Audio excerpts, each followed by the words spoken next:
हरे कृष्णा कृष्णा कृष्णा हरे हरे, हरे राम राम राम हरे हरे, हरे कृष्णा कृष्णा कृष्णा हरे हरे, हरे राम राम राम हरे हरे। जो गुरु था तो उन्होंने क्या किया, फिर आया, बोला कि यहाँ पे कहीं रहने की जगह मिलेगा। बोला हाँ, यहाँ पे एक बाबा जी है ना, उस वहाँ पे चले जाइए। तो वहाँ पे आया तो वो जो शिष्य था वो तो गुरु को देख के पहचान गया, अरे गुरु जी आया। तो साष्टांग प्रणाम किया, उनको दंडवत प्रणाम किया। फिर बोला कौन हो तुम? वो गुरु जी को उसको मतलब पहचान नहीं पाया। बोला हम हैं, हम जो घर से मतलब चले आए थे, सब कुछ छोड़ के हम वही हैं। तो बोला ये सब क्या है? तो मतलब आसक्ति, मतलब इन्होंने यहाँ पे शादी भी कर लिया, बच्चा भी पैदा कर लिया, वहां पे आसक्ति हो जाएगा इसलिए छोड़ के आ गए, और एक लंगोट के चक्कर में ये सब हो गया। तो यही मतलब कहने का मतलब यही था कि आसक्ति छोटे छोटे चीजों में, वस्तु से भी हो सकती है, सिर्फ मनुष्य से या कुछ और से ये नहीं, किसी भी चीज से।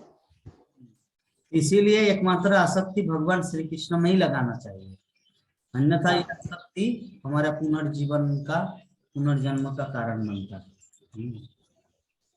तो हम लोग यही चिंता कर रहे थे, यही डिस्कशन कर रहे थे।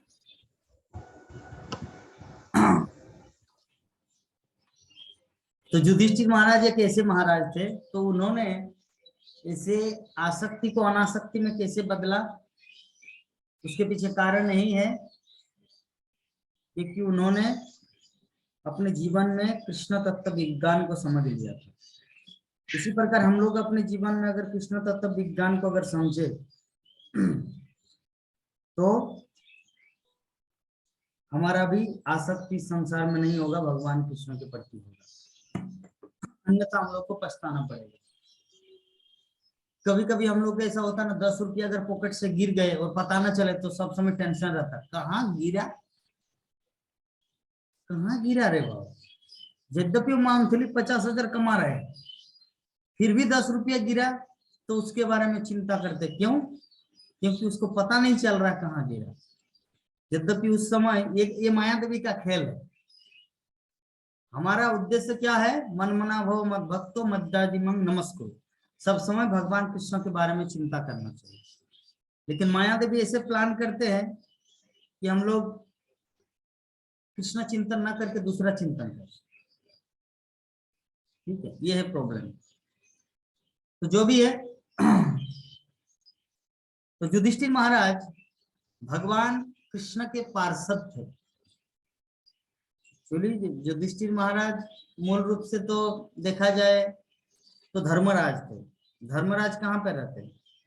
जमलोक में रहते हैं। तो जो यमराज है, अच्छा यमराज और धर्मराज में अंतर है कुछ? एक ही है।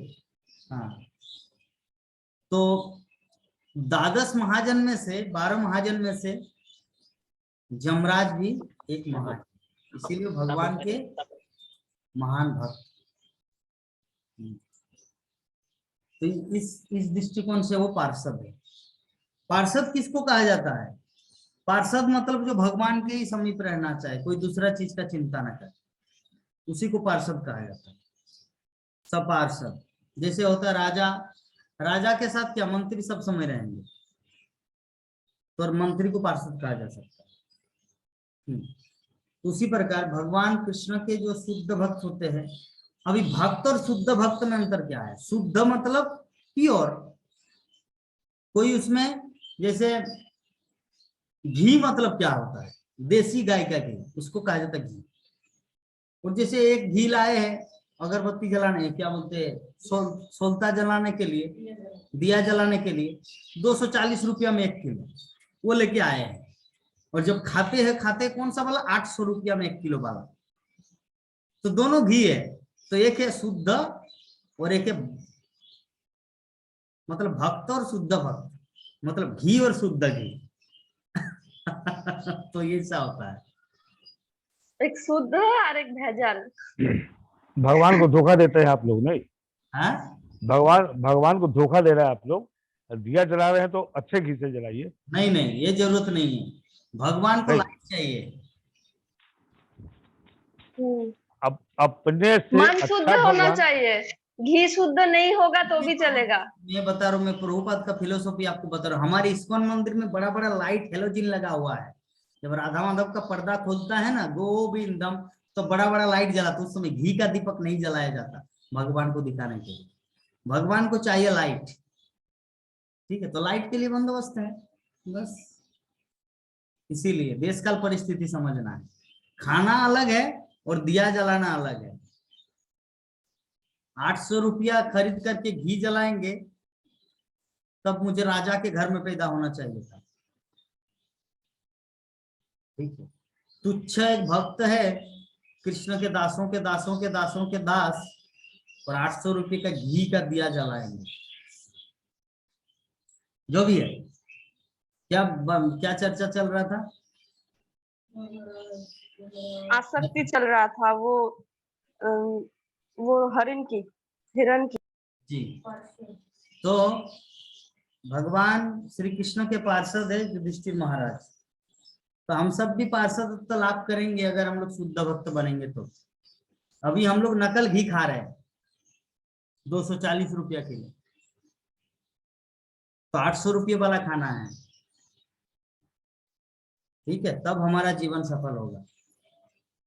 तो श्रील प्रभुपाद तात्पर्य में लिखते हैं कि भगवान का पार्षद बनने के लिए आवश्यक है कि भौतिक कलमश से शुद्ध हो लिया जाए।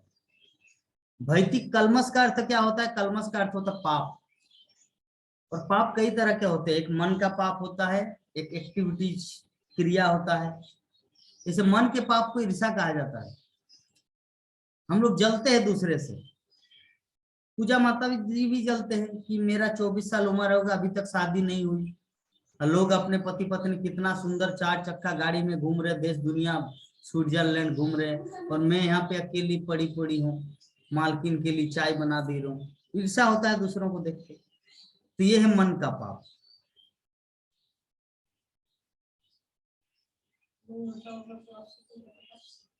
आपका कुछ आवाज नहीं, आप क्या कौकी है? कौकी कौकी नहीं, अरे जो बोल नहीं पाता क्या है उसको। हम नहीं जलते, ठीक है। आप नहीं जलते क्योंकि आप शुद्ध भक्त है भगवान का, भक्त होने से जलते।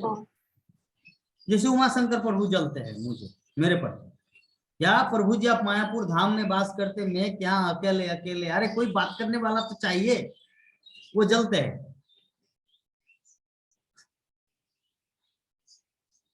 जलते नहीं है प्रभु जी, जलेंगे क्यों? सबका अपना अपना किस्मत है। हाँ, सब अपना अपना किस्मत से है। मत का तो यही फसाना है। वो गाना सुने हैं ना, हंसना है कभी रोना है, किस्मत का तो यही फसाना है।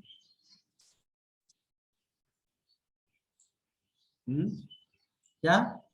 उमा शंकर हर प्रभु जी का आदमी अभी के तक आसक्ति नहीं गया। ये एकदम परफेक्ट, किसी ने किया। एकदम परफेक्ट बात बताया। उनका आसक्ति अभी तक है, किसी न किसी, जैसे बीवी हो, चाहे बच्चे हो, या वो घर हो, या बैंक बैलेंस हो, हाँ, अभी तक कुछ नहीं है। आसक्ति है उनको। एकदम नहीं, आसक्ति है। नहीं। नहीं होता तो आप इतना दुखी होना जायज है, होते हैं, मतलब हर वक्त दुखी ना हो तो कुछ समय के लिए दुखी हो जाते हैं, वो मतलब ठीक है, स्वाभाविक है।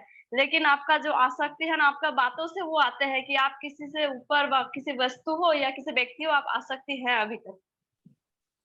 भगवान के ऊपर आपने अभी तक समर्पित नहीं किया अपने आप को। इसीलिए प्रभु जी, इसीलिए क्या होगा, आपको अगला जीवन लेना पड़ेगा, क्योंकि आप अभी हरे कृष्ण एक अगर पत्नी मिल जाते, थोड़ा चरण सेवा करते, हाँ, कम से कम बात तो करते, यही बताना चाह रहे हरिनाम कर रहे हैं ना, तो फल मिलेगा अगले जीवन में। एक सुंदर पत्नी ऐश्वर्या राय की बहन आएगी, ठीक है। जैसे कि कहा जाता है कि छोटे उम्र पत्नी से का भक्ति जरूरत नहीं करना है, चाहिए। पत्नी का जरूरत नहीं है, तो पत्नी जस्ट का बात जरूरत करने नहीं है। वाला कोई चाहिए आखिर। हाँ, बिल्कुल सही, बिल्कुल सही। हाँ, तो वही अकेला घर सेम हुआ, में आपको तो ऐसा कोई फ्रेंड वगैरह नहीं मिलेगा, आपको शादी करना कोई पड़ेगा है भी किसी से नहीं। बात करने के लिए। नहीं नहीं नहीं, कोई और जरूरी नहीं बात है ये शादी है, करे। नहीं, अब बात इस ये उम्र है में कि शादी जब करके क्या करें? कहा देखिए, जाता तो है कि साथी तो चाहिए। एक एक करके बोलिए ना, एक साथ में थोड़ा एकदम, जैसे नेता लोग झगड़ा हाँ, करते हैं, नहीं ना मानेगा न नेता लोग जैसे नहीं नहीं, मतलब न्यूज आता है आज तक, तो उसमें नहीं शरीफ जी आपको ये नहीं करना चाहिए था, आप स्कूल में क्यों ऐसे खिचड़ी वितरण किया, नहीं आपको एक साथ में 4 लोग बोलते हैं। नहीं, जो है वो है कि बोलते हैं कि छोटी उम्र से भक्ति करना चाहिए। और तो हम लोगों को नहीं, जब बूढ़ा हो जाएंगे तब, तो बूढ़ा हो जाएंगे तब उसका तो बहुत सारे है, हम जस्ट सिंपल से बता रहे हैं। क्योंकि अभ्यास करना है, तो छोटे से हम जिस चीज से अभ्यास करते हैं तो बुरा तक हमको वो याद रहते हैं अभ्यास के द्वारा। और अगर हम बुढ़ापा पे जाके मतलब तब अभ्यास करेंगे, और आप अभ्यास कर रहे हैं उस चीज की, पर फिर भी अगर कोई होता, मतलब एक ही दुख रह गया आपका बात करने वाला, तो आपका तो मतलब जब मतलब आपका जब मृत्यु की टाइम आएगी, तब आप मतलब वही आसक्ति लेके भगवान को दोषी ठहरा के बस चले जाएंगे, फिर नहीं जन्म नहीं, लेना पड़ेगा। और आपको नहीं कुछ भी, मतलब कुछ भी। भगवान को दोषी नहीं ठहराते हैं, दोषी हम खुद हैं, प्रभु भगवान दोषी नहीं। सुनिए, माता जी का जो बोलने का भाव जो यही है ना, जैसे भगवान को दोषी अब ठहरा रहे क्योंकि मैं हरि नाम कर रहा हूँ फिर भी मेरे दुख में, मेरे जीवन में इतना दुख है, तो इसीलिए इनडायरेक्टली भगवान को दोषी ठहरा। तो भगवान क्या करेंगे, ठीक है तुमको यही इच्छा है ना, अगले जीवन में तुमको एक राजा का बेटा बना दूंगा और तुम्हारे पीछे 10-10 लड़की घूमेगी, तब अगले जीवन में फिर नरक जाना होगा। अगला जीवन नहीं चाहिए प्रभु जी। अगला जीवन नहीं चाहिए आपको तो पूरा हरि नाम कीजिए, भागवत सुनिए, और कोई लड़की लड़का कोई ये सब चिंतन मत कीजिए। आपको बोलने की जरूरत नहीं होगी, आपका जो मन का भाव होगा ना, वही भाव भगवान समझ लेगा जो आपको क्या चाहते हैं। भगवान जैसे कि हम लोगों को स्पर्श करने के लिए हाथ चाहिए, देखने के लिए आंख चाहिए, लेकिन भगवान जो है उनका दृष्टि, वो दृष्टि से ही खा लेते हैं, वो दृष्टि से ही सूंघ लेते हैं, वो दृष्टि से ही देख लेते हैं, उनका और कुछ मतलब नहीं चाहिए। तो ऐसे भगवान आपका भाव जो होगा, वो भाव देख के समझ जाएगा कि आपका मन में क्या आसक्ति था, क्या आसक्ति है। Very nice. ध्रुव जी महाराज क्यों आए वापस गुरु बन के? पिछले जन्म में आसक्ति थी, जंगल में एक राजा की पालतू देखी राजकुमार की, तो राजकुमार बन गए। वो क्लास में बोलना है। तो अभी हम लोग समझ गए चीज को कि थोड़ा सा भी अगर भगवान को टेढ़ा करके चलेंगे ना, क्या प्रभु आप मुझे कुछ नहीं दे रहे बाकी सबको दे रहे, तो कृष्ण देंगे, क्योंकि कृष्ण के पास किसी चीज का कमी नहीं है। भगवान के पास सब कुछ हरा भरा है, जो चाहिए आपको मिलेगा। तो जैसे माता जी एक चीज बोले, पूजा माता जी, कि आपको चाहिए बात करना, बात तो ऐसे तो कोई अपना समय तो देंगे नहीं, इसीलिए शादी करना है और बात करो, एकदम परफेक्ट बात बोले, क्योंकि कोई किसी के लिए टाइम नहीं देता संसार में, अपने स्वार्थ होता है तब वो उस व्यक्ति के लिए वो समय देगा। ठीक है, इसीलिए जो जिस स्थिति में है, सुखे दुखे समय कृता, लाभा लाभो जया जयो, भगवत गीता में भगवान श्री कृष्ण हम सबको ये चीज शिक्षा दे रहे हैं। सुख हो दुख हो, लाभ हो हानि हो, बिजनेस में तरक्की हो या नुकसान हो, हर परिस्थिति में व्यक्ति को कृष्ण चिंतन में रहना चाहिए। इस संबंध में मुझे शिव महापुराण की घटना याद आया कि जब भगवान शिव के पास पार्वती नहीं, पार्वती का पिछला जीवन सती जब आए भगवान शिव के पास, बहुत दुखी होकर आए, और दुखी होकर आके बोले कि प्रभु मुझे सबसे बड़ा दुख इस बात का क्योंकि आपको निमंत्रण नहीं दिया, मेरा पिताजी ने कोई इनवाइटेशन लेटर नहीं भेजा, व्हाट्सएप तक नहीं किया, अरे फेसबुक में भी मैसेज नहीं भेजा, इंस्टाग्राम कुछ भी नहीं किया।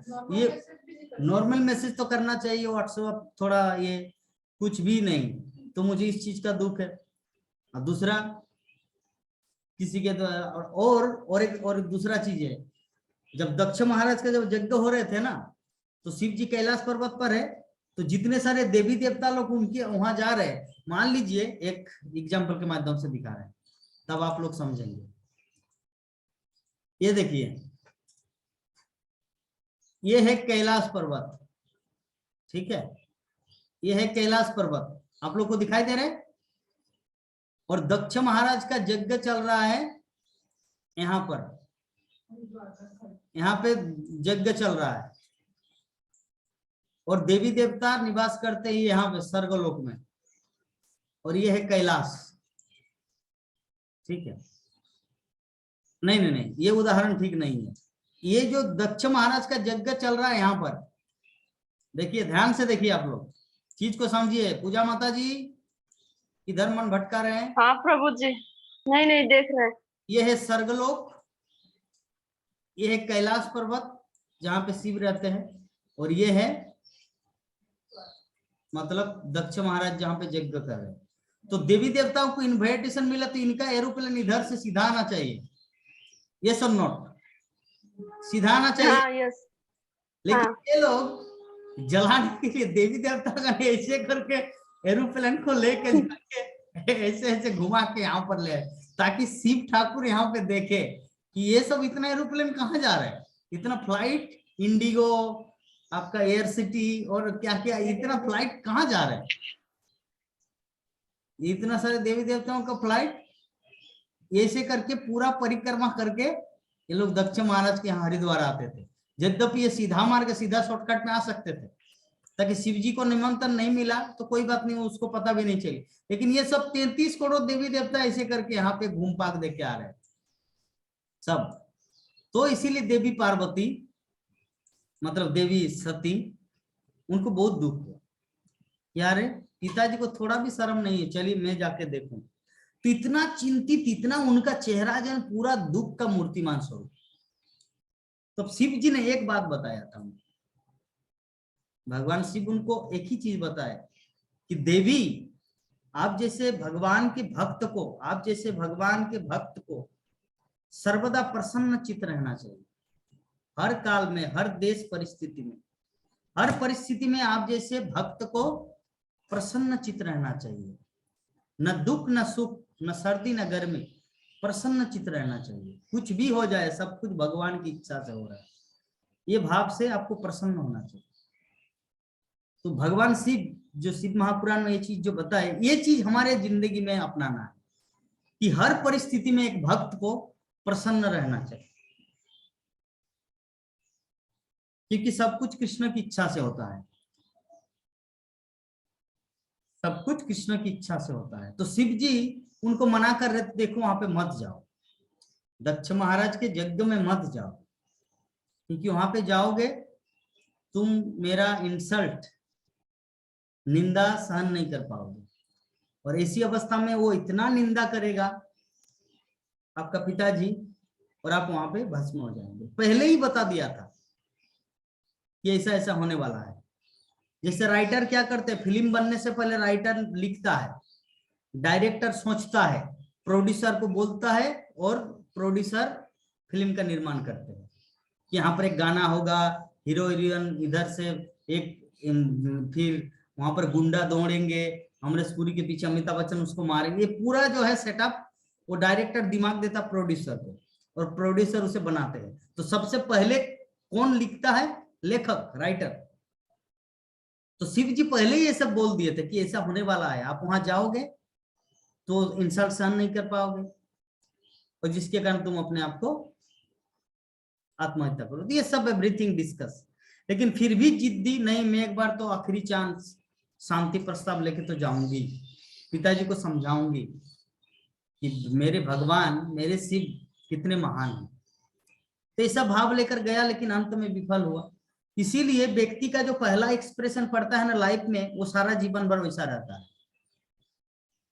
महाराणा प्रताप की माँ उनको एक चीज शिक्षा दी है, वो शिक्षा ये था कि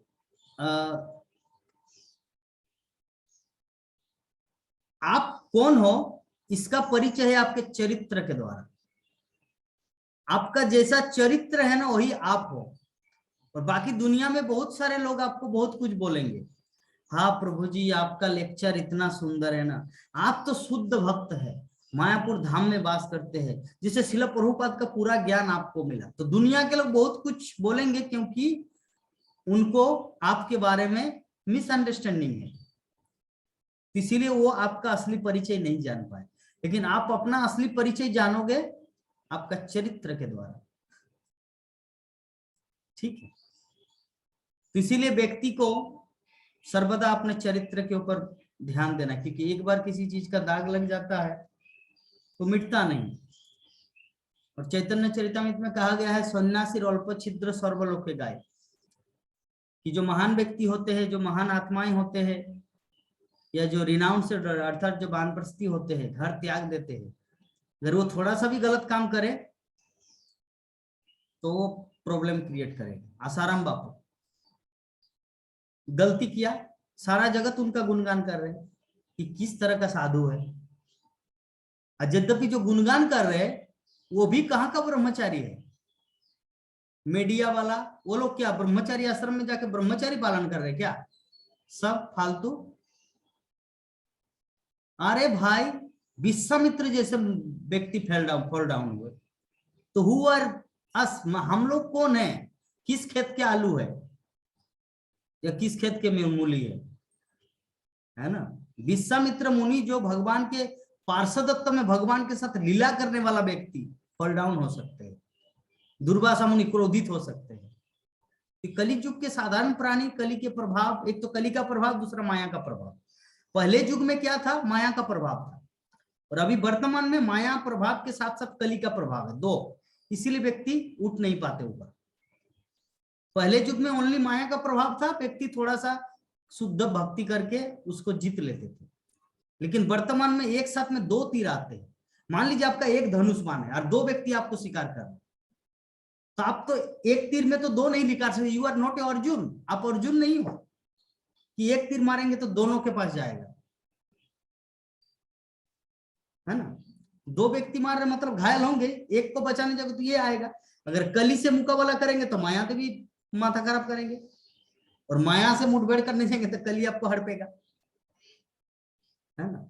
तो सन्यासी अल्पछिद्र सर्वलोके गए, मतलब जो सन्यासी होता है, जो त्यागी होते हैं, वो थोड़ा सा भी गलती करते हैं सारा जगत उनका बदनाम करते हैं।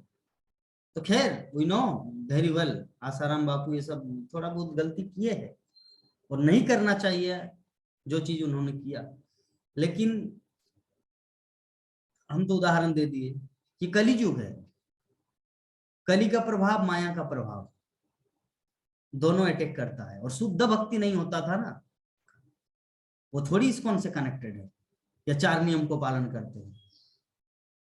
अगर चार नियम को पालन करते तो थोड़ा बच जाते, और चार नियम को पालन करने वाला भी कहाँ बचते हैं। प्रभुपाद के समय में प्रभुपाद का 60,000 शिष्य था, अभी कहाँ है? प्रभुपाद के तिरोभाव के बाद ही सब इधर उधर तितर बितर हो गए। तो जो भी है अल्टीमेटली हम लोग समझ गए, ये जगत जो है तर पाना वेरी वेरी डिफिकल्ट, व्यक्ति को बहुत सावधान रहना पड़ेगा, अन्यथा किसी भी समय वो फिसल सकता है। शास्त्रों में कहा गया है ये भक्ति जीवन कैसा है? भक्ति जीवन का पथ ब्लेड की तरह है। जैसे हम लोग दाढ़ी बनाते हैं ना, तो थोड़ा सा अगर मतलब अनबैलेंस क्या बोलते हैं, हमारी जो मनोभाव अगर दूसरे दिशा में चले गए और इधर ध्यान न रहा, ठीक है, विचलित हो गए तो कट जाएगा। तो भक्ति जीवन में भी अब अगर हम लोग सही सही पथ का ये न करें तो हम लोग फॉल डाउन हो जाएंगे। हमारे आचार्यों ने कहा है कि 9:30 बजे तक सो जाना चाहिए, हमारी इस्कॉन का रूल वही है, लेकिन मैं सोता हूँ 12 बजे, इसलिए मंगल आरती नहीं जा पाता।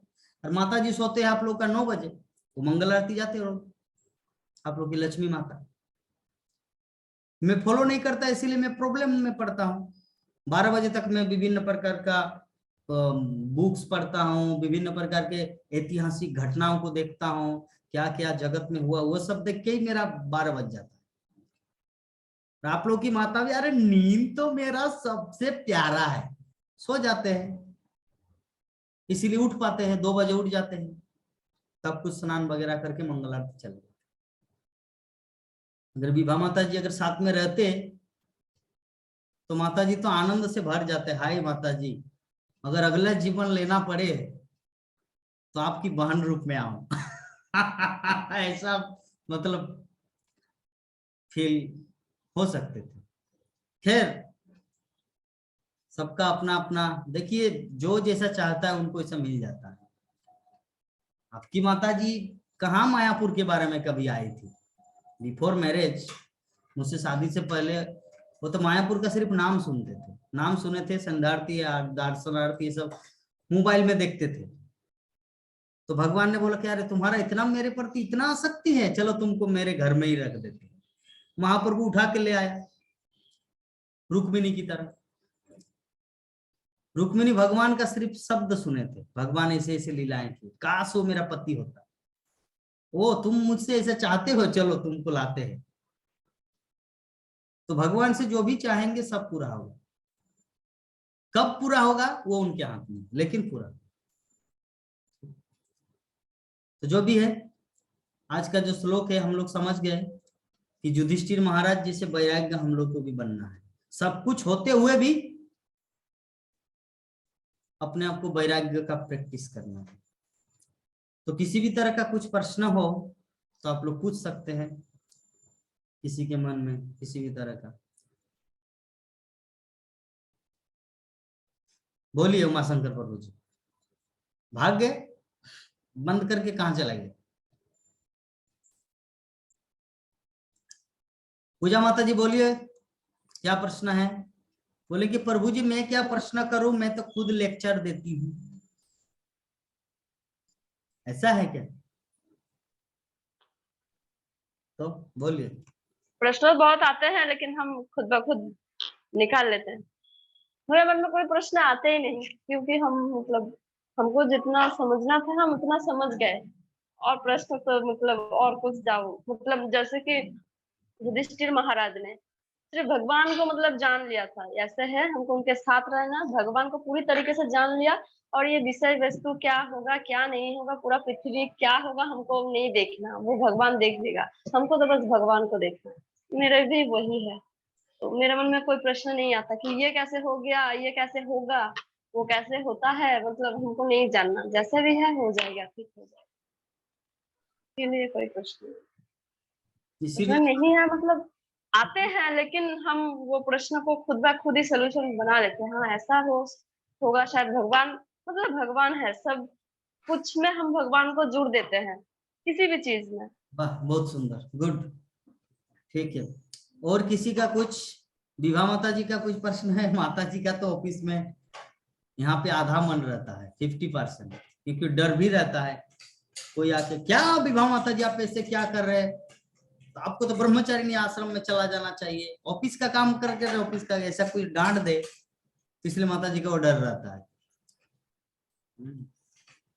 इसीलिए कोई दिल खोल के बोल भी नहीं पाता। हमारे सीतेश प्रभु जी, आपका कुछ प्रश्न है प्रभु जी? प्रभु जी फंडा क्लियर हो गया। आप थोड़ा अपना चेहरा दर्शन दीजिए तो। जी प्रभु जी।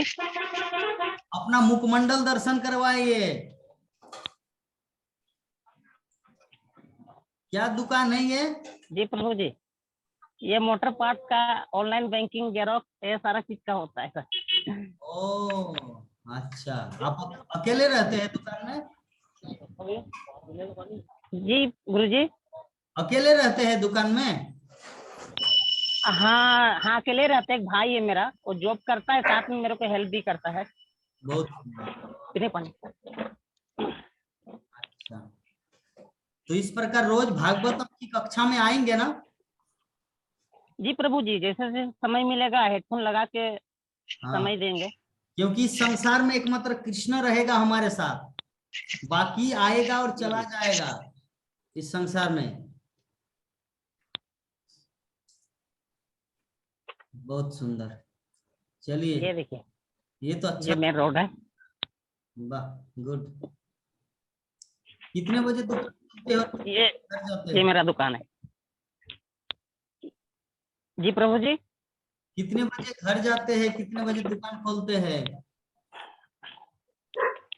ये 9 बज जाता है प्रभु जी, कभी कभी 10 भी बज जाता है, काम जैसे रहता है। और क्या खाते क्या है, कौन बना देते हैं? माँ है, ओ माँ बनाती है। अच्छा, आपके साथ में, बहुत सुंदर, ठीक है, ठीक है प्रभु जी, तब हाँ आते हम लोग। जी प्रभु जी। आप लोग मायापुर आइए एक बार, हाँ पूरा। जी प्रभु, जैसे होगा हम बताते हैं। हाँ, हम आपको बता देंगे कौन सा ट्रेन पकड़ना है, कहाँ आना है, एवरीथिंग। ठीक है। जी जी। पूजा माता जी। मेरा एक मित्र था, वो बता रहा था मेरे को अच्छा अच्छा, मायापुर कहाँ है, कोलकाता में है बोल के। ठीक है। ये हमारे पूजा माता जी कोलकाता से ही है। अगर किसी को रहने के लिए प्रॉब्लम हो तो माता जी को फोन कर देना है, माता जी सब बंदोबस्त कर देंगे। हाँ एकदम कर देंगे। अरे जिसका दिल बड़ा होता है वो सारा संसार, दूसरे के घर में रहे या खुद के घर में, कोई प्रॉब्लम नहीं। हाँ वो तो सही है, अब कहीं पर भी। कलकत्ता में क्या कोई होटल का गेस्ट हाउस का कमी थोड़ी है, एक नंबर घुमाएंगे तो आएगा। चलिए, आपका और कुछ प्रश्न है या कथा को विराम दें? विराम दीजिए प्रभु जी, फंडा क्लियर है मेरा। ठीक है। चलिए, वांछा कल्पतरुभ्यश्च कृपा सिन्धुभ्येव च पतितानां पावनेभ्यो वैष्णवेभ्यो नमो नमः। हरे कृष्णा कृष्णा कृष्णा हरे हरे, हरे राम राम राम हरे हरे। जय जगत गुरु शिल प्रभुपाद की जय ग्रंथराज श्रीमद् भागवत जय महापुराण की जय जय अनंत कोटि वैष्णव भक्तविंद की जय जय समवेत गौर भक्तविंद की जय। जय। निताय गौर प्रेमानंदे। हरि हरि बोल, हरि हरि बोल।